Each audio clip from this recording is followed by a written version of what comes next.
Dicen que el destino se escribe despacio, pero la esencia se guarda en los días de la infancia. Desempolvemos los recuerdos para descubrir al niño que sostiene la mano del adulto de hoy. Esto es El niño que fui.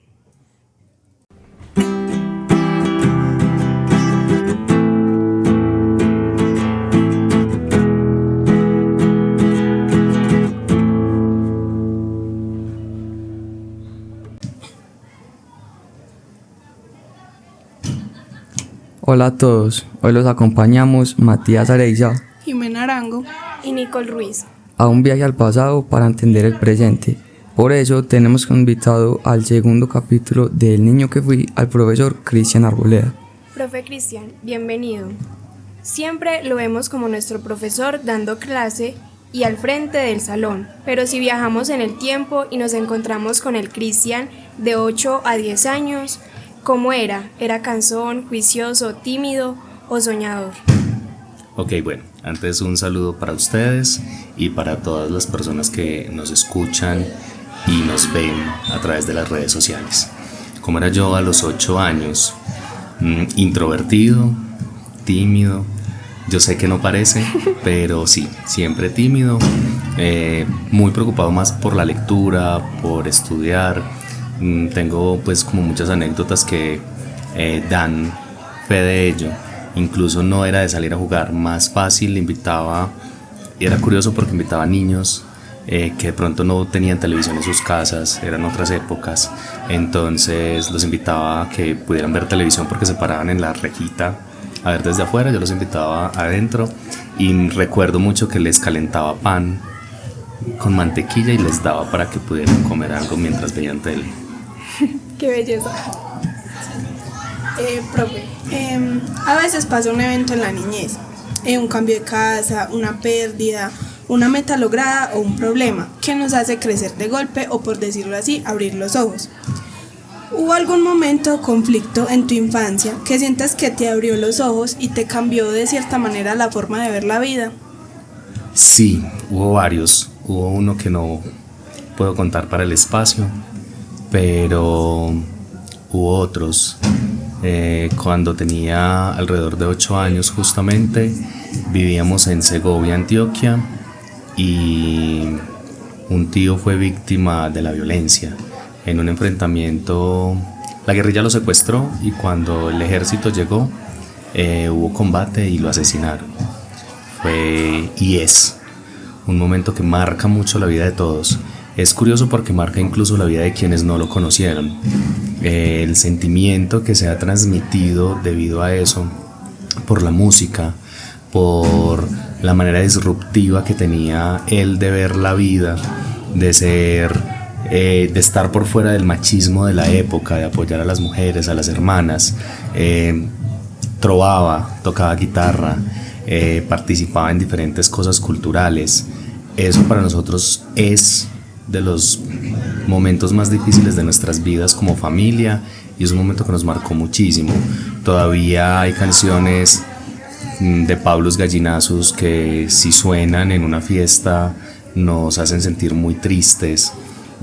Creo que eso nos marcó muchísimo y recuerdo mucho el entierro porque la calle era abarrotada de gente que nos acompañó hasta el cementerio. Era tanta gente que, como dato curioso, me tocaba ir al frente con uno de los ramos que se entregaron y de tanta gente que se abarrotó en el cementerio, yo terminé metido en una bóveda porque empezaron a estrechar hasta que terminé dentro de una bóveda, o sea que ya he estado enterrado de cierta manera. ¡Qué impresionante, profe! Y como, o sea, en ese momento, en tanto dolor que fue como ese momento que marcó, como tú dices, ¿qué te ayudó como a tratar de sobrellevar las cosas? Todo se resume a la familia. Nosotros somos de una familia campesina. Nuestra abuela, bueno, el origen de nosotros es en El Aro, un corregimiento de Ituango. Nuestra abuela huye de la violencia y es de la violencia de su pareja. Ella tuvo muchas dificultades, estaba con un hijo en en el hospital en Yarumal, y el abuelo se quedó con todos los demás niños. Bueno, no se quedó, él llegó justo en ese momento y comenzó a decirle a ellos que le iba a cortar la cabeza a la abuela. Cuando la abuela llega, los niños se van y lo esperan en un alto a la abuela en la noche, pues a la mamá de ellos, a decirle que se regrese. Y ella coge el camino de nuevo. Son más o menos 7 horas de camino hasta Puerto Escondido para coger un Johnson, que es una embarcación fluvial, y luego viajar 2 horas hasta Puerto Valdivia. Y ella en la oscuridad empieza a bajar. Ella cuenta que incluso se le levantaban las uñas de los pies en medio de esa travesía. Pero eso para nosotros es algo que nos ha llenado de muchísima fortaleza, saber que esa mujer fue capaz de huir, de sacarlos luego a ellos de ese lugar, y a punta de venta de gelatinas de pata de vaca conseguir como muchas cosas y que pudiéramos llegar hasta allí. Entonces para nosotros la familia es la fortaleza. Son gente que pasó por hambre y tocaban guitarra y cantaban para no sentir el hambre, y eso nos ha unido la música, nos ha unido esa fortaleza familiar que tenemos. ¡Qué belleza! Y entonces, según lo que veo, la música es muy especial, tanto en tu vida como en la de tu familia. Sí, es muy especial. Ya no es de la época, pero nosotros escuchamos mucha música social, a Ana y Jaime, a Silvio Rodríguez, como se los dije anteriormente, a Pablos Gallinazos, a Mercedes Sosa. Bueno, tenemos un sinnúmero de cantantes que son parte de nuestras vidas y que nos generan mucho sentimiento. No sé si en este capítulo nos dé la oportunidad de hablar de otro tío que también sufrió por la violencia y nos cantaba Fábula de los Tres Hermanos de Silvio Rodríguez, y nos cantaba una canción que se llama Y Nada Más, y solo mencionarla hace que para nosotros el corazón se arrugue un poco por lo mucho que lo extrañamos y por ese asunto. La música para nosotros es primordial. Además tenemos familiares que tocan guitarra, tocan tiple, bandola, tocan saxofón. Mis hijos también tocan instrumentos. Entonces la música hace parte de nosotros. Incluso en las fiestas familiares parece acto cívico, porque es primer punto, canta fulano, segundo punto, toca guitarra no sé quién, tercer punto, y eso se nos vuelve algo pues de muchísimo disfrute. Y no solo la música, incluso dentro de la cultura. Tengo un tío que declama poesías del Indio Rómulo, que son costumbristas, y es algo muy bonito también. ¡Qué belleza! Profe, si el niño que usted fue pudiera verlo hoy parado frente al salón de clases, ¿de qué cree que se sentiría orgulloso de usted? O sea, ¿en qué momento diría? Si tú esperabas ser profesor o qué querías ser. Volvemos a la familia. Yo no me salgo de la familia. Para mí nuestra familia es una nación, y tenemos Libertadora y tenemos himnos nacionales. Mi mamá es una mujer que solo estudió la primaria, ingresó a sexto, y la molestaban porque primero no podía estudiar mucho porque era la encargada de cuidar a 11 hermanos, y eran tan pobres que iba descalza, y la molestaban por eso, y escondía los pies debajo del escritorio para que no la molestaran tanto. Entonces decidió salirse, pero digamos que la educación le dio las suficientes herramientas para escribir muy bonito y para hacer muchísimas cosas y luchar por nosotros. Y recuerdo que teníamos un tablero de tiza, y ese tablero tenía a un lado, las vocales, al otro lado los números, y al otro lado los signos de matemáticos. Mi mamá ahí me enseñó a leer, me enseñó a escribir. Cuando entré a primero ya sabía un montón de cosas, ya leía, y creo que ella me enseñó a enseñar con amor, y siempre quise serlo. Y tengo una profesión distinta, y sin embargo el destino me llevó a lo que quería. Esa brújula espiritual, quizás, si le podemos llamar así, esa brújula seguía activa en que yo quería ser docente, porque para mí mi mamá es mi primera profesora y la mejor profesora que yo he conocido. Todavía me enseña, y todavía incluso me enseña a hacer muy bien mi profesión sin haber estudiado pedagogía, y todavía critica con muchísima sensatez la labor docente. Me siento orgulloso de eso, porque me acuerdo de eso, me acuerdo que quería hacerlo, y bueno, y aquí estamos, dando todo lo que podemos de nosotros. Bueno, principalmente yo que tuve la oportunidad de que usted me enseñara, es algo que yo les decía y lo digo, usted ama ser profesor y se ve reflejado en todo su trabajo, en todo su esfuerzo, cómo hace las cosas, cómo intenta mejorar nuestra institución. Y por eso es la pregunta que a continuación sigue. ¿Qué consejo o reflexión nos dejaría a nosotros como sus estudiantes que estamos en esta etapa de transición entre la infancia y la adolescencia, que sabemos que es muy fuerte, que son muchos cambios, pero también sobre la importancia de cuidar lo que estamos viviendo hoy? Muchísimas cosas. Bueno, yo creo que yo me considero un profesor un poco disruptivo, porque creo que como soy trabajador social de profesión, eso implica que tenga unos análisis distintos, ¿cierto? Que intente que tengan una sensibilidad distinta, que puedan, si bien aprender de las ciencias sociales o del inglés, que lo puedan aprender de otras maneras. También estoy absolutamente seguro de que la principal manera de enseñar es a través de lo que uno es, de lo que uno hace. Las personas aprenden por imitación principalmente. Es decir, si le dices a un niño no digas mentiras, pero me escuchas diciendo mentiras, vas a aprender a mentir, porque vas a decir acá no hay una coherencia, esto es un discurso vacío. Entonces yo lo que busco enseñar es a partir de eso, a partir de lo que soy, de cómo actúo, de cómo respondo y de las emociones que puedo transmitir. A veces hago la actuación de estar muy molesto, pero no alcanzo a estar molestos, pero a veces siento que para el momento ustedes necesitan sacudirse un poco y ver al profe enojado para que algo acá pase. Con respecto a la transición, esa transición, bueno, es un complejo y es muy difícil, es porque no existe suficiente teorización ni suficiente, no hay suficiente escritura sobre la adolescencia. Es decir, está la niñez y está la adultez.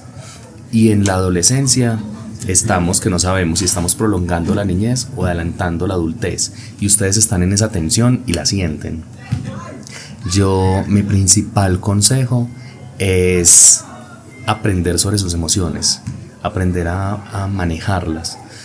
Nosotros tenemos una primera adolescencia que es más o menos a los 4 años, y en esa primera adolescencia pasamos de solo sentir tristeza y felicidad a que se amplíe el espectro de emociones. Yo creo que en Intensamente vimos algo más o menos por ahí.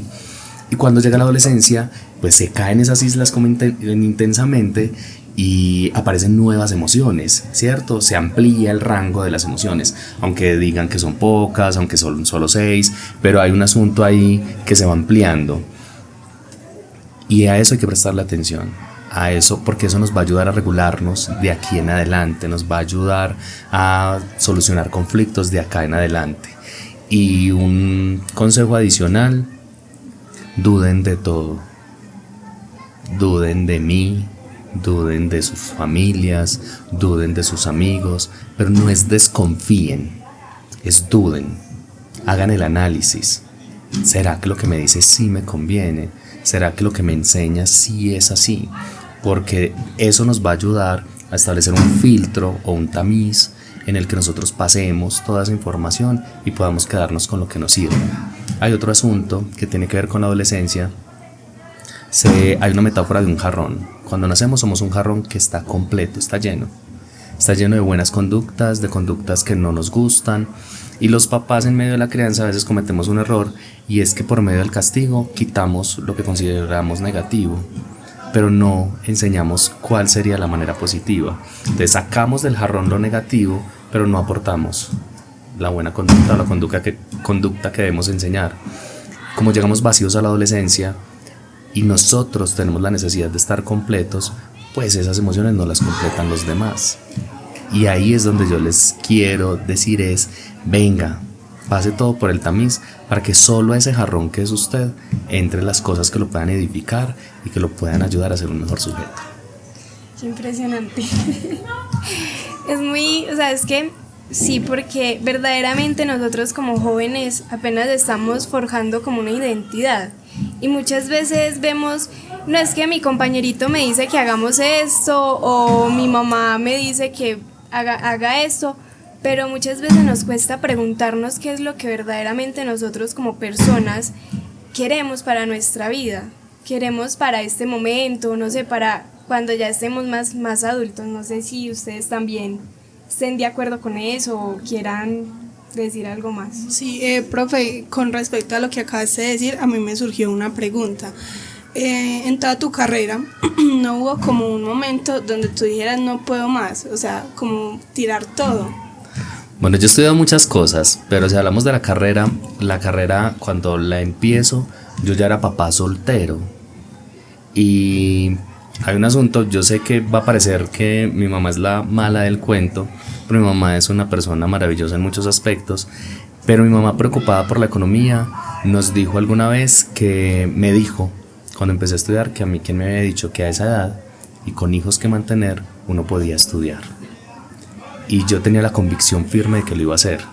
Y sin embargo, cuando se presentaban las dificultades económicas, cuando se presentaban las dificultades familiares, más de una vez me vi en la gana o en el deseo de terminar ahí, de parar ahí, pero digamos que se logró seguir adelante, porque yo ya tenía claro un objetivo y tengo esa característica: yo me comprometo y no renuncio con nadie, ni con las personas, ni con la carrera, ni con nada. Si me comprometo contigo a que te va a llevar hasta este punto de la vida, me puedes decepcionar muchas veces, pero yo sigo teniendo como el norte de lo que hay que lograr. Impresionante, profe. Bueno, volviendo a la infancia, que es como esa palabra que tú dices que es como lo que reflejas en este momento. ¿Sí me entiendes? De nuevo.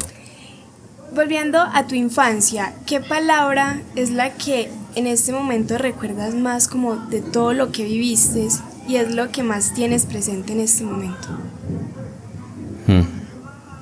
Me pusiste a pensar. No, yo creo que hay dos cosas, dos palabras. Una es familia. Yo creo que eso ha sido desde el principio. Familia. Para mí, familia es algo impresionante, es maravilloso. A pesar de, ¿cierto? Porque todos cargamos también con cosas que no nos gustan, que nos parece feo, que mi mamá se equivocó, que mi papá se equivocó, que mi hermano me dijo no sé qué. Pero hay un asunto ahí con la familia que para mí es muy bonito. Y una segunda palabra es la palabra felicidad. La escribo hasta en el aire y tengo como eso, como la felicidad. Y es una práctica. Hay que decirle al cerebro que uno quiere ser feliz, hay que decirle al cerebro que uno está feliz y hay que sonreír, porque el cerebro interpreta nuestros gestos. Entonces, si todo el tiempo está haciendo así, si todo el tiempo tengo cara de tristeza, mi cerebro va a decir estamos tristes y nos vamos a deprimir. Entonces, yo no sé si lo han notado, pero por lo general incluso el buenas tardes, el cómo estás, siempre acompañado de una sonrisa con quien sea, y puedo tener los problemas que sea, pero para mí decirle al cerebro que estamos felices es importante, y también que esas neuronas espejo de los demás digan esto es un momento feliz, y que entonces se contagien un poco de eso. Bueno, yo quiero que nos hablen más de la infancia suya. O sea, sé que fue, según lo que tú nos has contado, fue muy dura, pero también me quedó como esa intriga ahí de que tú te acuerdas que invitabas a otros niños a tu casa a ver, pues sí, películas, y tú le hacías panes.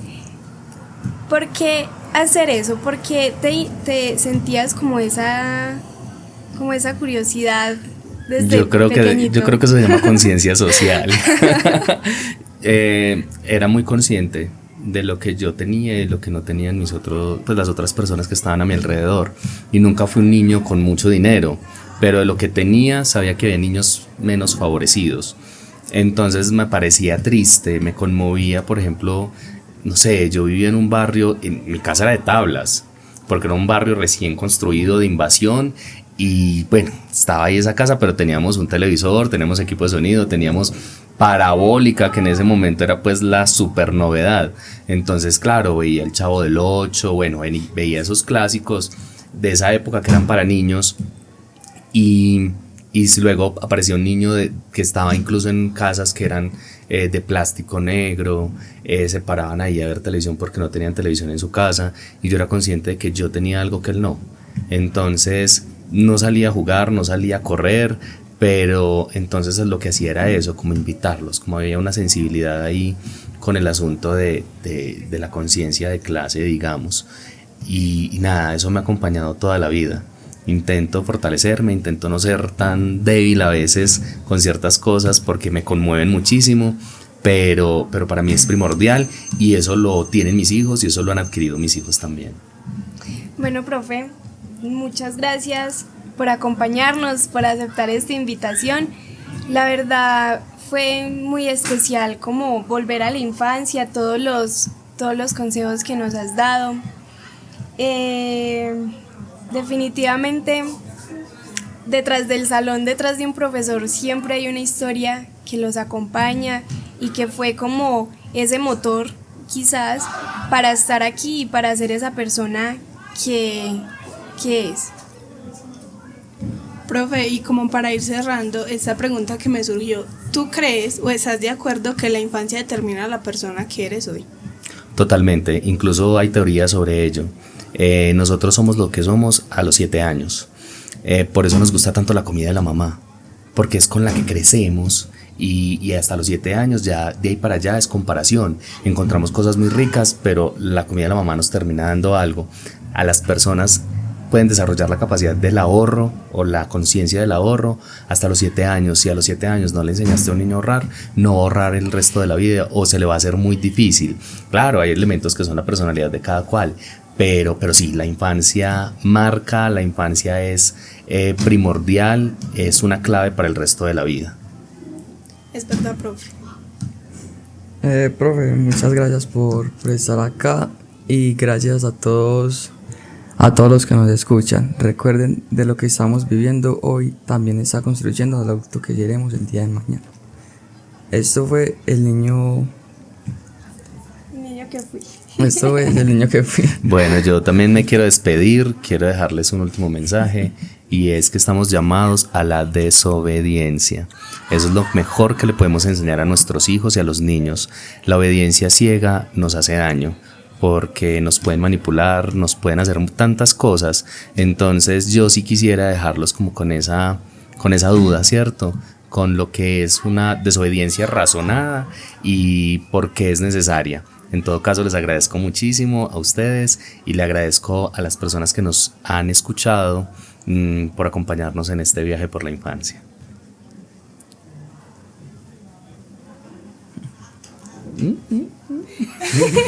El anterior episodio fue realizado por el Semillero de Podcast de la Institución Educativa Llanos de Cuiva del municipio de Yeromal, Antioquia.